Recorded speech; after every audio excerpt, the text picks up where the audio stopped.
Welcome back to Couch Talk, everybody. I'm Joe, and today we're here to talk about the new movie, the sequel to a very old movie, The Predator. This movie is directed by Shane Black. He is most notably known for Iron Man 3, which isn't saying much, but he also did The Nice Guys and Kiss Kiss Bang Bang, which in my opinion is one of his best movies. He also helped write the Lethal Weapon series. That was his original idea. He didn't direct it, but he wrote them. He really reinvented the whole buddy cop thing and made it what it is today, and it's because of the Lethal Weapon movies that we get all the buddy cop things that we get. Now he's tackling The Predator, and fun fact, he actually starred in the original Predator. I believe it was 1987 with Arnold Schwarzenegger. He was the guy with the big glasses, like one of the first people that got killed off. But the whole idea of having someone in the original and best Predator movie come in to pen this script was kind of a breath of fresh air, because it made me feel that he was going to do justice by this. And the big lingering question is, does he? Well, let me explain. This movie is packed with actors in it. And just to save myself the trouble of going back and editing 100 times to say everyone's name, I'm going to read it from a book. So this movie stars Boyd Holbrook, which is the main character. He plays Quinn. Trevante Rhodes, he was from like Moonlight. Jacob Tremblay, an up-and-coming young actor. He was most notably in the movie The Room. Keegan-Michael Key, which is one of the guys from Key and Peele, super funny bald guy. Sterling K. Brown, which is from This Is Us, which is a fantastic TV show. If you haven't seen it, it is very well written, and he's my favorite character on it. Olivia Munn, no one remembers her from G4, but I used to watch her when she was on G4 on X-Play talking about video games. She's awesome, and I've been paying close attention to her up-and-coming stardom.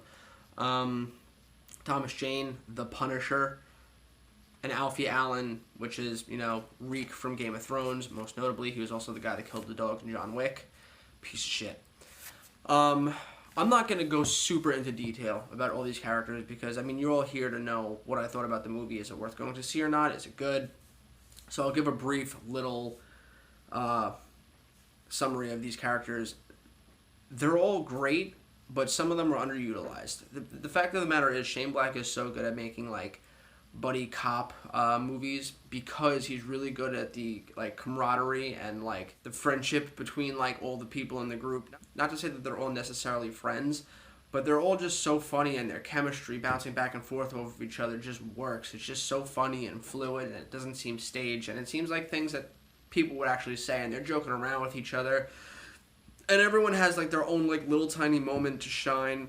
The most underutilized character is Alfie Allen, who, again, plays Reek from Game of Thrones. He really gets virtually nothing to do in this movie and barely anything to even say. He spoke, and I forgot he even had an accent because he went an hour without talking, and there were a couple of scenes where he just wasn't there, and I was like, where the fuck did he go?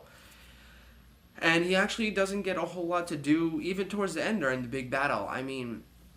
Whereas in the first Predator movie, the way that they set up all the characters is they give you that first half hour of them breaking into that camp and killing a bunch of people, and then you get to learn a little bit about each one of those characters then, and that kind of shows how badass these people are, and these are the people that are about to take on the Predator. In this, you don't get that until the very end, but he's not even really involved in that, so I don't know why his character was in this movie, honestly, unless it was he was friends with Shane Black and begged him for a part in it, and this is what he did. The big standouts here were obviously Boyd Holbrook, who's the main character. He's from Logan. He was the bad guy in the last Wolverine movie. He was really good in this. Trevante Rhodes, he was only, I only know him from Moonlight, but he was great. He got, secondly the most screen time, and he also had, a lot of really funny one-liners. Keegan-Michael Key, he is hilarious, and no matter what he's in. His character, I feel will never be in a dramatic part. He's just so good at this comedy thing, and he brings a lot of light and levity to this role. Thomas Jane, I see him as the Punisher. That's the problem. And he was, he had Tourette's in it. He had a lot of comedic relief too, but not a lot of whole badass stuff to do. Jacob Tremblay plays the autistic son of the main character, Quinn. He's great, as always. He's always good. But yeah, like I said, Alfie is the only one that doesn't really get anything to do. Olivia Munn's great in it too. This is her best performance I've ever seen her in. This is the most acting I've ever seen her done. And I look forward to seeing what she does next. Also, Augusto Aguilera, I believe. He really doesn't get that much to do, so he's kind of forgettable. As for the movie in itself, did it work? Yes and no, but I'm a little biased. Now, don't get me wrong, I love the original movie with a passion. I think it's fantastic, and it's a good man versus creature battle against wits type of movie. And like I said, I like horror movies, but I'm a sucker for action, and this movie delivered on that aspect so good. I always love seeing the Predator just let loose and kill people, and then like the first one, like he kills people, but you don't really see it. He's like invisible, and it's coming from the shadows, and it's meant to be like scary. And this, they just let loose. Like the camera never leaves him. You see him in all of his acrobatic glory with his blades just cutting people in half and stuff, and it's fantastic. And I love that. And when the action was going, I was really into it. I was laughing consistently. The buddy dynamic was great, and that's the thing. This is a Shane Black movie, and it has that all over it. Is it a good Predator movie? No. And that's going to turn off a lot of people. I mean, if you look at the reviews here, it's not being liked by many. A lot of people are going into this franchise wanting to see the horror aspect of it come because, you know, he's a hunter. He hunts people for game, and it's terrifying. It's this creature that can go invisible, but really they kind of do away with that whole invisibility thing and make him more of just a brute going around killing people. And it really is just an action movie with a lot of comedy in it about an alien killing people. There's no sense of horror in this at all. I was never on the edge of my seat. I mean, I was during the action scenes because they were so well shot, because Shane Black is good at, you know, directing action, but I was never afraid, and that's a big turnoff to people because this essentially at its core is a horror franchise. But I loved it from start to finish, and a lot of people were very divided on the end, and I see why. This is why I can't get the movie to a super, super high score. They did the whole horrible cliche Hollywood thing where they set it up for a sequel, and the problem is nobody knows making a movie if it's going to get a sequel, because nobody knows what the box office is going to be like. You don't know if people are going to go to see it.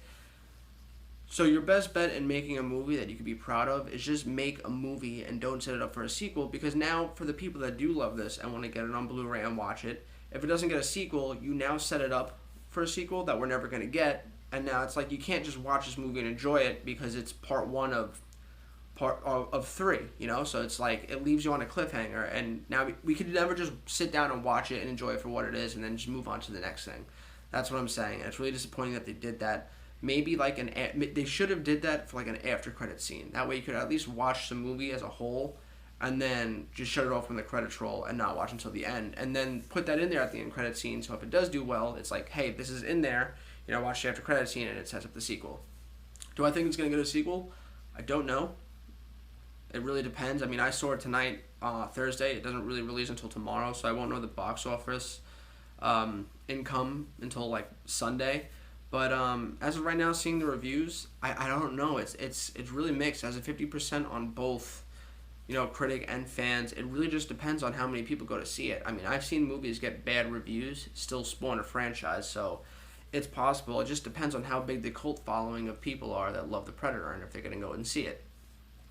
Again, they brought the music back, which does add a little bit of an eerie tone. You know, the famous bump, bump, ba-na-na-na-na, like the famous like Predator song. It's in there, but like I don't want to say it doesn't work, because it does in the scenes that he's there, but it's almost like they threw it in there every single scene to be like, hey, remember, we're a Predator movie. Like, this is a creature hunting people. Like, it just, I don't know. My friend that I was sitting next to loves the Predator and, like, a lot more, and he's more sentimental about it. So he was very, like, this is supposed to be scary, and they're turning it into an action movie. It was kind of like Commando. Like, it was just, like, balls to the walls action. And it was also, the only other reason why I can't get it to a super high score is the stupidity from these people. They're supposed to be trained soldiers, but they're also dumb. Like, it only took Arnold Schwarzenegger a little while to realize that bullets do nothing against this thing. And, like, these guys are unloading clips of ammo on this Predator, and it's not affecting them. But they continue to keep trying to fight it with machine guns. You'd think after a while they'd realize they'd have to set traps or use something else, like bats or, like, anything besides guns. But they just keep doing that, and that doesn't work. And I don't know why they didn't, you know, think of anything else.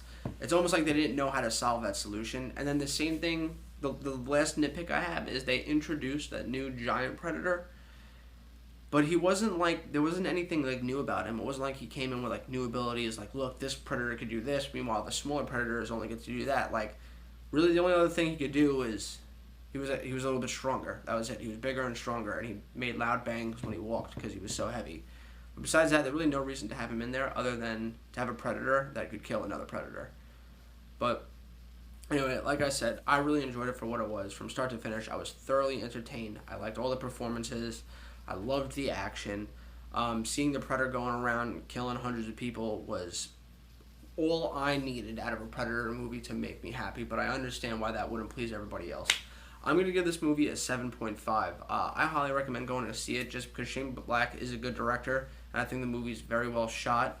I think the acting's all there. If you're into like a comedy, like I know my girlfriend didn't want to see this movie because she doesn't like scary movies, but this is a good way to get your girlfriend to go and see it because you can just tell them it's like an action comedy. And yeah, so that's my review for this movie. Let me know what you guys think in the comments down below. Do you want to see this movie? Have you seen it already? Let me know what you think. And as always, I'll catch you next time.